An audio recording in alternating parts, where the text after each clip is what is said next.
এই যে সপ্তর্ষি গান করার আগে এখন দুষ্টামি শুরু করেছে, তাই আপনাদের সামনে লাইভে আসতে আমরা একটু।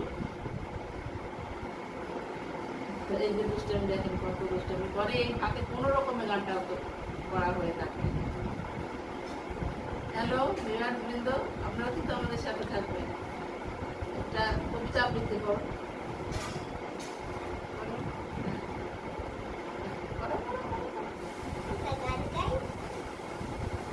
রোদে বকের শাড়ি আকাশ ভরা রঙিন, দেখতে যায়